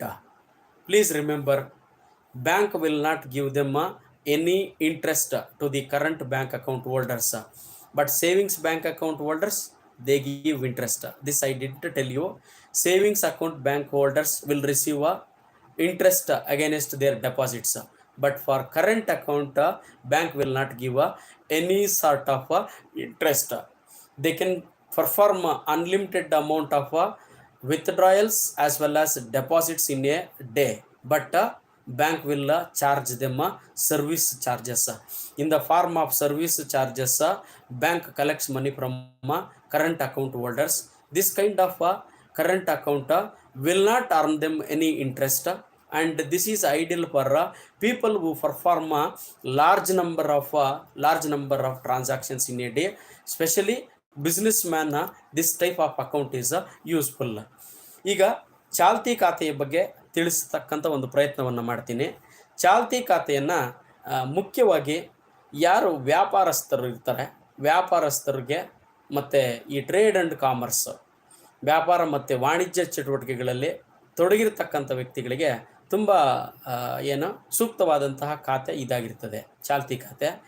ಈ ಚಾಲ್ತಿ ಖಾತೆಯಲ್ಲಿ ಒಂದು ದಿನದಲ್ಲಿ ಎಷ್ಟು ಬಾರಿ ಬೇಕಾದರೂ ನೀವು ಠೇವಣಿಯನ್ನು ಇಡ್ಬೋದು ಮತ್ತು ಎಷ್ಟು ಬಾರಿ ಬೇಕಾದರೂ ಹಣವನ್ನು ಹಿಂಪಡ್ಕೋಬೋದು.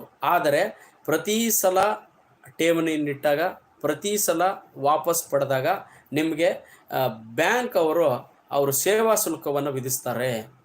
Service charge will be charged on each and every withdrawal as well as deposits. And ಈ ಬ್ಯಾಂಕ್ ಅವರು ಯಾವುದೇ ಕಾರಣಕ್ಕೂ ಈ ಚಾಲ್ತಿ ಖಾತೆಯ ಯಾರು ಹೊಂದಿರ್ತಾರೆ ಅವ್ರಿಗೆ ಬಡ್ಡಿಯನ್ನು ನೀಡುವುದಿಲ್ಲ. ಮತ್ತು ಜಾಸ್ತಿ ದಿನದಲ್ಲಿ ಸುಮಾರು ಬಾರಿ ಬ್ಯಾಂಕ್ ಟ್ರಾನ್ಸಾಕ್ಷನ್ ಮಾಡ್ತಕ್ಕಂಥವ್ರಿಗೆ ಇದು ಐಡಿಯಲ್ ಸೂಕ್ತವಾಗಿರ್ತಕ್ಕಂಥ ಒಂದು ಖಾತೆ ಆಗಿರ್ತದೆ. Okay, are we okay with this both savings account and current account? Is there any doubt related to this two? I don't think we have any issue. In case you have any confusions, please ask. Shall we proceed? We will complete other 2 types of bank accounts, then we can have questions and answers. Let's move on. Next one, recurring deposit account. Now this type of accounts are specially opened to save the money for future dates. For example, let's take and here recurring meaning itself says once in a month regularly you need to deposit amount. Recurring, which happens repeatedly, that is what the meaning of this recurring. Here money is deposited into account on monthly basis. For example, purchasing a land in the future, purchasing a vehicle in the future, or to meet the expenses of marriages, children's marriages, children's education. This type of account is opened, and there will be a what do you say, after completing a certain amount of time, you will also get a good amount of interest against this recurring deposit account. So I'm repeating again. So in order to save the money for future purpose, money will be in order to save the money for future purpose, recurring deposit accounts are opened. Recurring deposit accounts are opened. So here on monthly basis, regularly money is deposited in order to meet the future dates expectations, like purchasing a land, purchasing a house, maybe meeting the expenses of marriages, children's education. In order to meet all these types of requirements, recurring deposit accounts are opened. Now people also earns interest against this sort of recurring deposit account. I hope you are clear about this recurring deposit account. ಇದನ್ನು ಕನ್ನಡದಲ್ಲಿ ಆವರ್ತ ಆವರ್ತ ಠೇವಣಿ ಖಾತೆ ಅಂತ ಕರೀತಾರೆ. ಆವರ್ತ ಠೇವಣಿ ಖಾತೆ ಅಂತ ಕರೀತಾರೆ. ಈ ಆವರ್ತ ಠೇವಣಿ ಆವರ್ತ ಠೇವಣಿ ಖಾತೆಗಳನ್ನು ಸಾಮಾನ್ಯವಾಗಿ ಭವಿಷ್ಯದಲ್ಲಿ ಯಾವುದಾದ್ರೂ ಉದ್ದೇಶಕ್ಕಾಗಿ ನಾವು ಒಂದು ದಿನ ದುಡ್ಡು ಬೇಕಾಗ್ತದೆ ಅನ್ನೋ ಉದ್ದೇಶಕ್ಕೆ ಈ ರೀತಿಯ ಒಂದು ಖಾತೆಯನ್ನು ಬ್ಯಾಂಕ್ನಲ್ಲಿ ತೆರೀತಾರೆ. ಇಲ್ಲಿ ಮುಖ್ಯವಾಗಿ ಪ್ರತಿ ತಿಂಗಳು ನಾವು ಒಂದಿಷ್ಟು ಹಣವನ್ನು ಅದರಲ್ಲಿ ತುಂಬುತ್ತಾ ಹೋಗ್ತೀವಿ. ಇಲ್ಲಿ ರೆಕರಿಂಗ್ ಅಂತಂದರೆ ಆವರ್ತ, ಮತ್ತೆ ಮತ್ತೆ ಡೆಪಾಸಿಟ್ ಮಾಡ್ತಕ್ಕಂಥ ಒಂದು ಪದ ಆಗಿರ್ತದೆ. ಇಲ್ಲಿ ಉದಾಹರಣೆಗೆ ಮುಂದೆ ಯಾವುದೋ ಒಂದು ದಿವಸ ನಾವು ಮನೆಯನ್ನು ಪರ್ಚೇಸ್ ಮಾಡಬೇಕಾಗಿದೆ, ಅಥವಾ ಒಂದು ಭೂಮಿಯನ್ನು ಪರ್ಚೇಸ್ ಮಾಡಬೇಕಾಗಿದೆ, ಅಥವಾ ಯಾವುದೋ ಮದುವೆಗೆ ದುಡ್ಡನ್ನು ಕೂಡಿಸ್ಬೇಕಾಗಿರ್ತದೆ, ಅಥವಾ ಮಕ್ಕಳ ವಿದ್ಯಾಭ್ಯಾಸಕ್ಕೆ ದುಡ್ಡು ಬೇಕಾಗಿರ್ತದೆ. ಈ ಥರ ಒಂದು ಭವಿಷ್ಯದ ಅವಶ್ಯಕತೆಗಳಿಗಾಗಿ ಹಣವನ್ನು ತಿಂಗಳ ಸೇವ್ ಮಾಡಲಿಕ್ಕೆ ಬಳಸ್ತಕ್ಕಂತಹ ಒಂದು ಖಾತೆಗೆ ಆವರ್ತ ಠೇವಣಿ ಖಾತೆ ಅಂತ ಕರೀತಾರೆ. ಆವರ್ತ ಠೇವಣಿ ಖಾತೆ ಅಂತ ಕರೀತಾರೆ. ಈ ಆವರ್ತ ಠೇವಣಿ ಖಾತೆಗೆ ಬ್ಯಾಂಕ್ ಅವರು ಬಡ್ಡಿಯನ್ನು ಕೂಡ ನೀಡ್ತಾರೆ. I hope we are done with this recurring deposit account, and the last account is called term deposit account. Now this term deposit account is also called as a fixed deposit account or FD ಅಂತ ಕರೀತಾರೆ. ಇದನ್ನ simple form ಅಲ್ಲಿ FD ಅಂತ ಕರೀತಾರೆ. So at a time you are depositing a lump sum of amount with the bank. Say for example, for a span of starting from 7 days, you can have this fixed deposit FDs. 7 days, there is 15 days, 1 month, 6 months, 1 year, 5 years, 10 years, maybe 15 years, 20 years. How many years you want, you can deposit, but one time you need to deposit the entire amount. In the previous case, recurring deposit account, you will be amount will be deposit on monthly basis, but here it is not like that. The day you open this term deposit account or fixed deposit account, FD, you need to deposit the entire whole sum of amount. When this amount is deposited with the bank, fixed deposit is done with the bank, you cannot withdraw this amount in between. Say for example, I am depositing amount for about 10 years tenure. Okay, now the 10 years tenure is not yet completed. I have completed closely about 6 years time. Now I wanted to withdraw the amount. Now that is not allowed in this term deposit account. Now sir, it is emergency need, I need to withdraw it. What to do? Now they will allow you to withdraw amount before the expiry of that term or maturity of that FD, but they charge you interest against, they also deduct some charges against that early premature withdrawals of term deposit account or fixed deposit. Are we clear? ಈಗ ಇದನ್ನ ಕನ್ನಡದಲ್ಲಿ ನಿಶ್ಚಿತ ಠೇವಣಿ ಖಾತೆ ಅಂತ ಕರೀತಾರೆ. ಕನ್ನಡದಲ್ಲಿ ನಿಶ್ಚಿತ ಠೇವಣಿ ಖಾತೆ, ಟರ್ಮ್ ಡೆಪಾಸಿಟ್ ಅಕೌಂಟ್. ಇಲ್ಲಿ ಏನು, ಒಂದು ನಿಗದಿತ ಸಮಯಕ್ಕೆ ನಾವು ಹಣವನ್ನು ಬ್ಯಾಂಕ್ನಲ್ಲಿ ಠೇವಣಿ ಮಾಡ್ತೀವಿ. ಇಲ್ಲಿ ಈ ಠೇವಣಿಗೆ ಒಂದು ಅವಧಿ ಇರ್ತದೆ. ಈಗ ಕಡಿಮೆ ಅವಧಿ ಅಂತಂದರೆ 7 ದಿವಸಕ್ಕೂ ಕೂಡ ನೀವು FD ಅನ್ನು ಇಡ್ಬೋದಾಗಿರ್ತದೆ ಬ್ಯಾಂಕಲ್ಲಿ. 7 ದಿವಸ, 15 ದಿವಸ, 1 ತಿಂಗಳು, 3 ತಿಂಗಳು, 6 ತಿಂಗಳು, 1 ವರ್ಷ, 5 ವರ್ಷ, 10 ವರ್ಷ, ಈ ಥರ ಎಷ್ಟು ವರ್ಷ ಬೇಕೋ ಅಷ್ಟು ವರ್ಷಕ್ಕೆ ನೀವು ಹಣವನ್ನು ಬ್ಯಾಂಕಲ್ಲಿ ಠೇವಣಿ ಮಾಡಬಹುದಾಗಿರ್ತದೆ. ಬಟ್ ಇಲ್ಲಿ ಹಣವನ್ನು ಒಂದೇ ಸಲ ತಗೊಂಡೋಗಿ ಅಲ್ಲಿ ಠೇವಣಿ ಇಡಬೇಕು ನೀವು. ಮತ್ತು ಹಣವನ್ನು ಒಂದು ನಿಗದಿತ ಅವಧಿಗೆ ಫಿಕ್ಸ್ ಮಾಡಿರ್ತೀರ. ನೀವು ಠೇವಣಿ ಇಟ್ಟಿರ್ತೀರ 10 ವರ್ಷಗಳಿಗೆ ಅಂತ ಠೇವಣಿ ಇಟ್ಟಿರ್ತೀರ. 10 ವರ್ಷಗಳಿಗಿನ್ನ ಮೊದಲೇ ನೀವು ಅದನ್ನು ಏನು ಹಿಂಪಡ್ಕೊಳ್ಳೋದಕ್ಕೆ ವಿತ್‌ಡ್ರಾಯಲ್ ಮಾಡ್ಕೊಳ್ಳಿಕ್ಕೆ ಅವಕಾಶ ಇರೋದಿಲ್ಲ. ಒಂದು ವೇಳೆ ಭಾರಿ ಎಮರ್ಜೆನ್ಸಿ ಬಂದುಬಿಟ್ಟಿದೆ, ನಾನು ಹಿಂಪಡ್ಕೊಳ್ಳಲೇಬೇಕು ಅಂತ ನೀವು ಪ್ರಯತ್ನ ಪಟ್ಟರೆ ಅವರು ನಿಮಗೆ ನಿಮ್ಮಿಂದ ಕೂಡ ಚಾರ್ಜಸ್ಸು ಪ್ಲಸ್ ಇಂಟ್ರೆಸ್ಟನ್ನು ಕೂಡ ಕಲೆಕ್ಟ್ ಮಾಡ್ಕೊಂಡು ಅಷ್ಟನ್ನು ಡಿಡಕ್ಟ್ ಮಾಡ್ಕೊಂಡು ಅಮೌಂಟನ್ನು ಕೊಡುವ ಸಾಧ್ಯತೆ ಇರ್ತದೆ. Okay, so I am done with all these 4 types of bank accounts: savings bank account, current bank account, recurring deposit account, and a term deposit account. If you have any doubts related to these 4 types of bank accounts, please ask questions. Now this is the time for asking questions. Please ask questions if you have anything.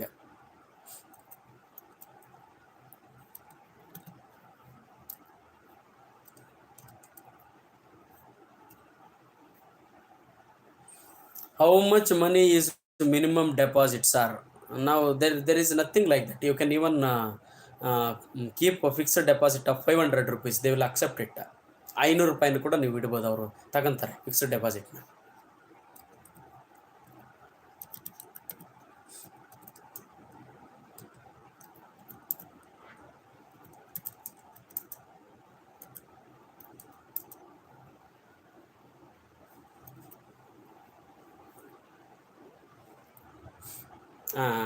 This Narasimha was asking a question: who is the present governor of RBI, Reserve Bank of India? ಆ ಪ್ರಶ್ನೆಗೆ ಉತ್ತರ already ತಿಳಿಸಿದ್ದಾರೆ ಲಕ್ಷ್ಮೀಕಲಾ. Shaktikanta Das is the present governor of Reserve Bank of India. Okay, kindly ask questions pertaining to our lesson. ನಮ್ಮ ಲೆಸನ್ಗೆ ಸಂಬಂಧಿಸಿದಂತೆ ಏನಾದರೂ ಪ್ರಶ್ನೆಗಳಿದ್ದರೆ ತಾವು ಕೇಳಿ.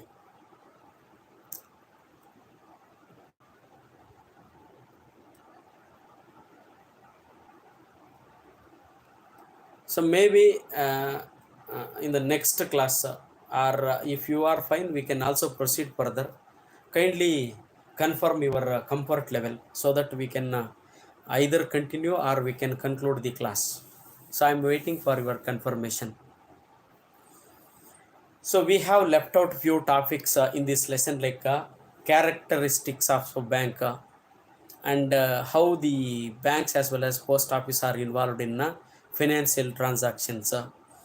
Then what are the services offered by the bank, what are the methods to open a bank account, and advantages of opening a bank account. So these are all some topics which we have not yet discussed during this 50 odd minutes. So ಆತ್ಮೀಯ ವಿದ್ಯಾರ್ಥಿ ಮಿತ್ರರೇ, ಬ್ಯಾಂಕ್ನ ಗುಣಲಕ್ಷಣಗಳು ಮತ್ತು ಬ್ಯಾಂಕ್ಗಳು ಏನು ಸೇವೆಗಳನ್ನು ಕೊಡ್ತಾರೆ ಅವರು, ಬ್ಯಾಂಕು ಮತ್ತು ಈ ಅಂಚೆ ಕಚೇರಿಯವರು, ಬ್ಯಾಂಕು ಮತ್ತು ಅಂಚೆ ಕಚೇರಿಯವರು ಈ ಹಣಕಾಸಿನ ವ್ಯವಹಾರಗಳಲ್ಲಿ ಯಾವ ರೀತಿಯಾಗಿ ಭಾಗವಹಿಸ್ತಾರೆ, ಬ್ಯಾಂಕ್ ಖಾತೆಯನ್ನು ತೆರೀತಕ್ಕಂಥ ವಿಧಾನಗಳು ಯಾವುವು, ಈ ವಿಷಯಗಳನ್ನು ನಾವಿನ್ನೂ ಚರ್ಚೆ ಮಾಡಿಲ್ಲ. ಅವುಗಳನ್ನು ಮೇ ಬಿ ಮುಂದಿನ ತರಗತಿಯಲ್ಲಿ ಚರ್ಚೆ ಮಾಡ್ಬೋದಾ, ಅಥವಾ ಇದೇ ತರಗತಿಯಲ್ಲಿ ಕಂಟಿನ್ಯೂ ಮಾಡೋಣ ಅಂತ ನಾನು ಕೇಳ್ತಾ ಇದ್ದೆ. Okay, so if you are fine, at least we will try to complete maybe a topic or so. ತಮಗೆ ಕಂಫರ್ಟ್ ಇದೆ ಅಂತಂದರೆ ಯಾವುದಾದ್ರೂ ಒಂದು ಟಾಪಿಕನ್ನು ಮುಗಿಸುವ ಪ್ರಯತ್ನ ಮಾಡೋಣ. May be characteristics of banks, ಬ್ಯಾಂಕ್ನ ಗುಣಲಕ್ಷಣಗಳು ಅಂತ ಒಂದು ಟಾಪಿಕ್ ಇದೆ. ಅಲ್ಲಿ 3 ಅಂಕದ ಪ್ರಶ್ನೆ ಬರೋ ಸಾಧ್ಯತೆ ಇರ್ತದೆ. ಅದನ್ನು ಮುಗಿಸ್ತಕ್ಕಂಥ ಒಂದು ಪ್ರಯತ್ನವನ್ನು ಮಾಡೋಣ. ಓಕೆ, ನಾವು ಬ್ಯಾಂಕ್, ದಿ ಕ್ಯಾರೆಕ್ಟರಿಸ್ಟಿಕ್ಸ್ ಆಫ್ ಬ್ಯಾಂಕಿನ ಗುಣಲಕ್ಷಣಗಳು ಏನಂತಂದರೆ, they have this name identity. So name identity is there.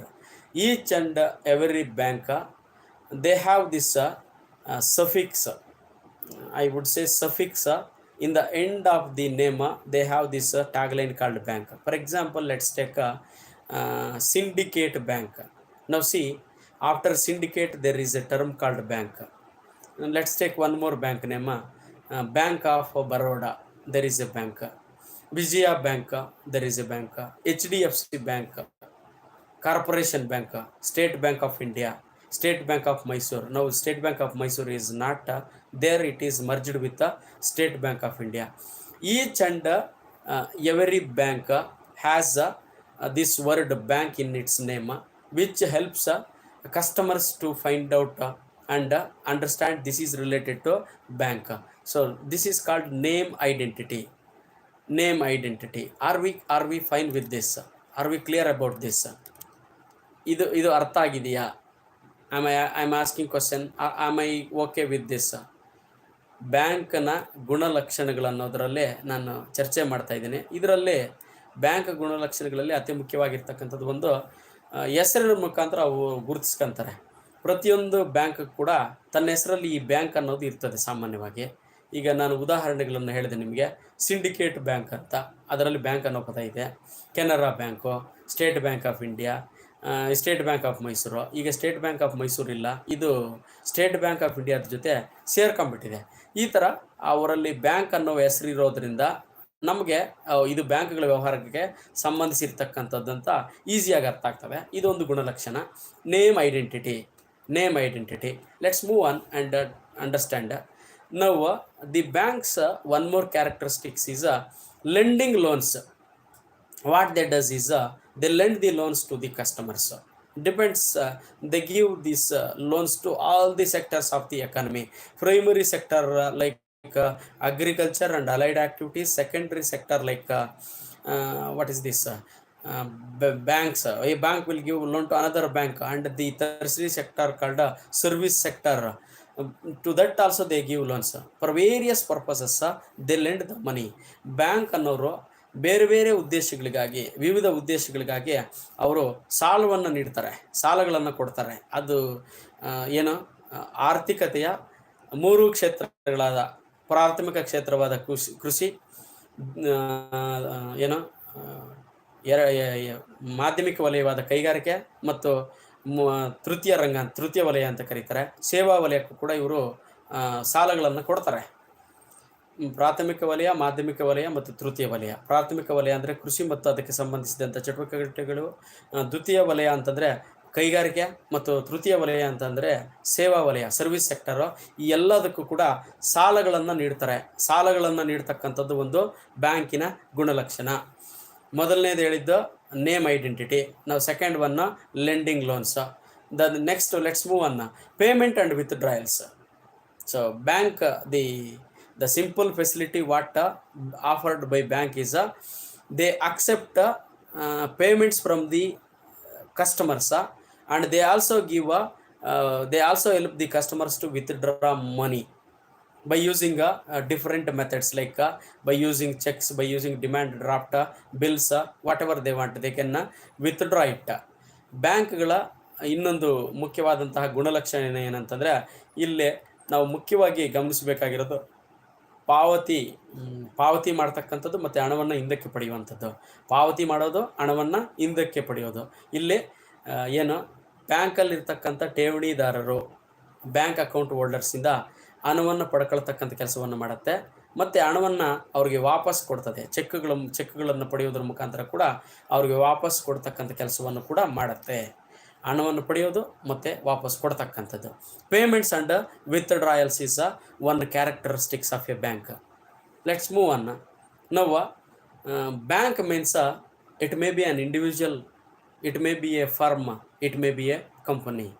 ಈಗ ಬ್ಯಾಂಕ್ ಅಂತಂದರೆ ಅದು ಒಂದು ವ್ಯಕ್ತಿ ಆಗಿರ್ಬೋದು, ಅಥವಾ ಅದು ಸಂಸ್ಥೆ ಆಗಿರ್ಬೋದು, ಅಥವಾ ಒಂದು ಕಂಪನಿ ಆಗಿರ್ಬೋದು. And it deals with finance, it deals with money. This is one interesting characteristic of a bank. Bank means it is not only a company, it can be a firm, it can be an individual who is dealing with this financial activities. ಈ bank ಅಂತಂದರೆ ಅದು ಕೇವಲ company ಮಾತ್ರನಲ್ಲ, ಅದು ಒಂದು ಸಂಸ್ಥೆನೂ ಆಗಿರ್ಬೋದು, ಅಥವಾ ಒಬ್ಬ ವ್ಯಕ್ತಿ ಕೂಡ ಆಗಿರ್ಬೋದು. ಅವನು ಆ ವ್ಯಕ್ತಿ ಏನು, ಹಣಕಾಸಿಗೆ ಸಂಬಂಧಿಸಿದಂತೆ, ದುಡ್ಡಿಗೆ ಸಂಬಂಧಿಸಿರ್ತಕ್ಕಂತಹ ವ್ಯವಹಾರವನ್ನು ಮಾಡ್ತಾ ಇರ್ತಾನೆ. ಹಣಕಾಸಿಗೆ ಸಂಬಂಧಿಸಿರ್ತಕ್ಕಂತಹ ಒಂದು ವ್ಯವಹಾರವನ್ನು ಮಾಡ್ತಾ ಇರ್ತಾನೆ. Then the few more characteristics of banks are, bank means it is money, it's always deals with the money. Bank ಅಂತಂದರೆ ಇದು ಮಾಡ್ತಕ್ಕಂಥ ಕೆಲಸ ಏನಂತಂದರೆ it deals with money. Okay, most of the time especially they interact with publics and money, they help the publics to avail money. It deals with the money 24 into 7, 24 into 30 ಗಂಟೆಗಳ ಕಾಲ ಅವ್ರು ಮಾಡ್ತಕ್ಕಂಥ ಕೆಲಸ ಏನಂತಂದರೆ ಹಣದ ವಹಿವಾಟು, ಹಣವನ್ನು ಸಾರ್ವಜನಿಕರಿಗೆ ಕೊಡ್ತಕ್ಕಂಥದ್ದು, ಈಸ್ಕೊಳ್ತಕ್ಕಂಥದ್ದು ಹಣದ ವಹಿವಾಟು ಅಂತ ಕರೀತಾರೆ. Deals with money, dealing with money is one more characteristics of a bank. Now the bank also has got this service orientation as well as profit orientation. Now they provide good service, at the same time they also focus on their profits.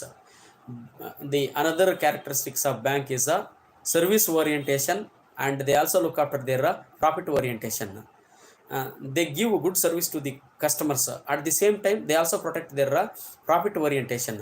Bank ಅಂತಂದರೆ ಇಲ್ಲಿ ಏನು ಅವರು ಒಳ್ಳೆಯ ಸೇವೆಯನ್ನು ಕೊಡ್ತಾರೆ, ಜನರಿಗೆ ಒಳ್ಳೆಯ ಸೇವೆಯನ್ನು ಕೊಡ್ತಾರೆ, ಸೇವಾ ಭಾವನೆಯನ್ನು ಹೊಂದಿದ್ದಾರೆ. ಅದರ ಜೊತೆಗೆ ಆ ಸೇವೆ ಮಾಡೋದ್ರ ಜೊತೆಗೆ ಅವ್ರಿಗೆ ಲಾಭ ಮಾಡ್ತಕ್ಕಂಥ ಒಂದು ಭಾವನೆಯೂ ಕೂಡ ಅವರಲ್ಲಿದೆ. ಅವ್ರ ಲಾಭವನ್ನು ಕೂಡ ಗಳಿಸ್ಕೊತಾರೆ, ಒಳ್ಳೆಯ ಸೇವೆಯನ್ನು ಕೊಡ್ತಾರೆ, ಒಳ್ಳೆಯ ಪ್ರಾಫಿಟನ್ನು ಕೂಡ ಪಡ್ಕೊತಾರೆ.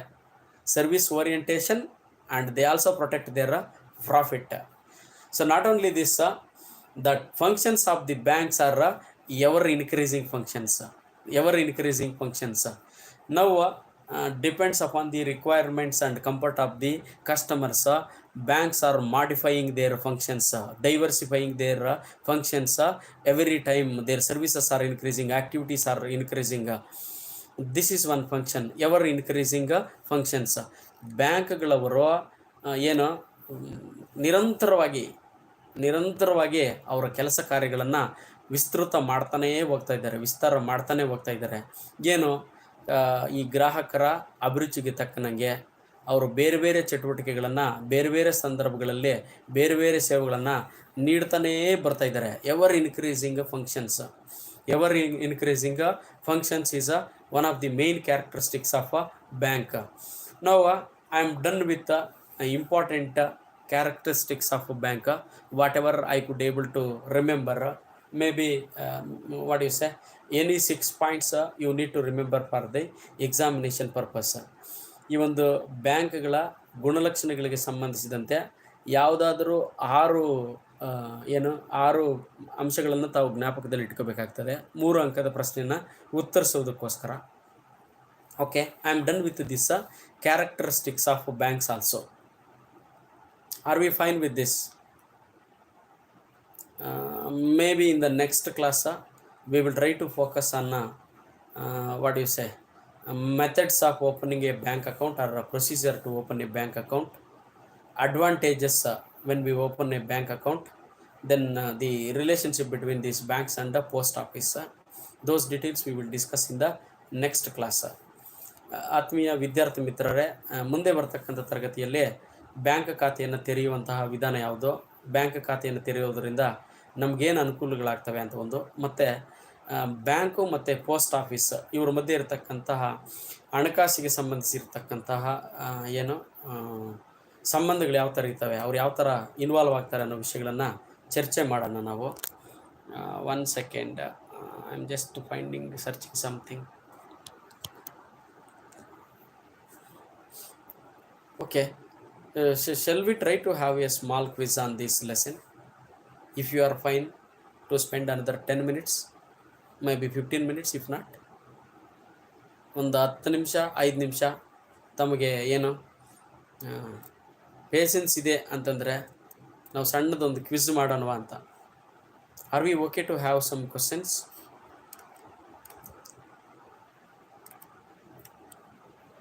So question will be asked only in English. No Kannada translation whatsoever.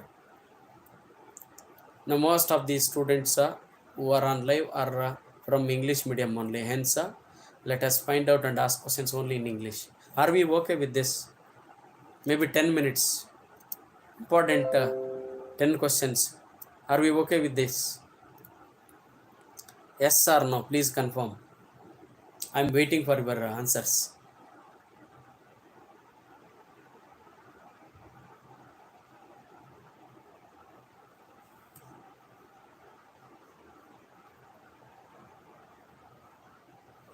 So nobody is responding.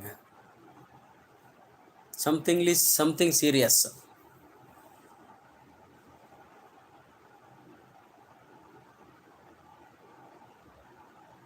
Shall we have small quiz? Please confirm. Shall we or not? How it is?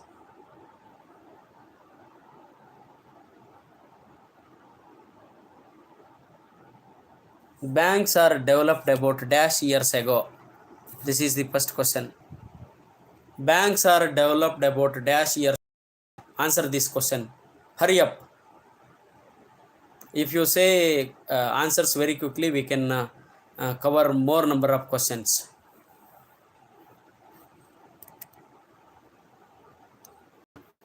200 years. Excellent, excellent, Chandana. Excellent, Ritisha. Okay, and next question. The word bank has been derived from French word dash. The word bank has been derived from the French word dash. Now, from which French word bank word is derived? That is the straightforward question. From which French word bank word is derived? Banque. Banque is correct answer. Now, please remember, French people always stand in queue. Banque. They always stand in queue. Now, which bank is called as mother bank or bankers bank? Which bank is called as bankers bank? Mother bank.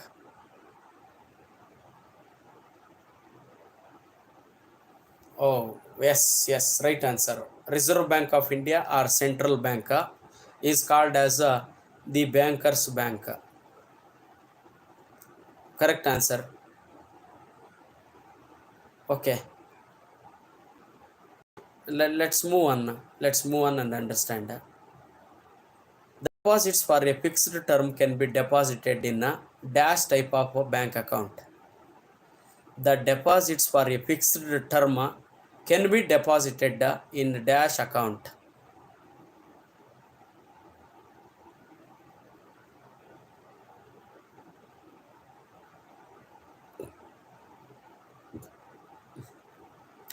Term deposit account. Excellent. Correct answer. Term deposit account. Correct answer. Correct answer.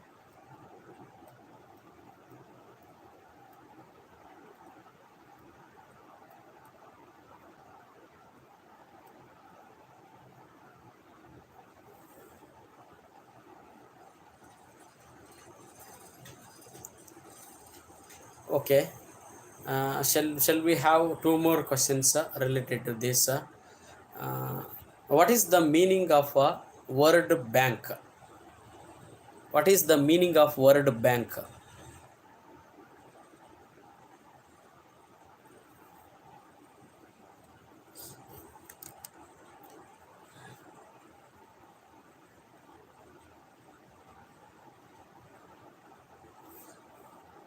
Waiting for answers. Hurry up.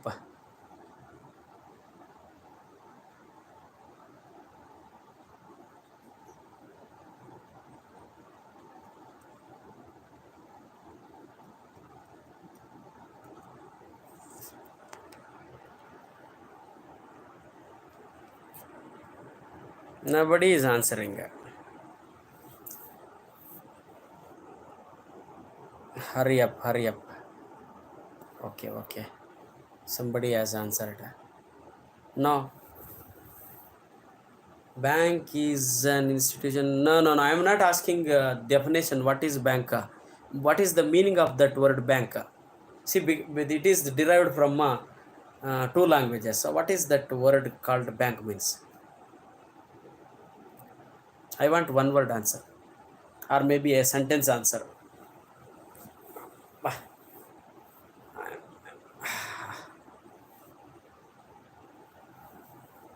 Bench. Correct answer. Money exchange table. Bench or money exchange table. Okay. It is better to conclude the session now. Thanks for your patience listening. Maybe tomorrow at the same time, 9 o'clock, we will meet again and try to finish this lesson.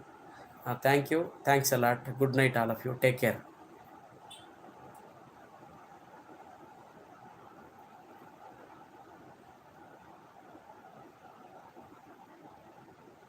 Bye bye.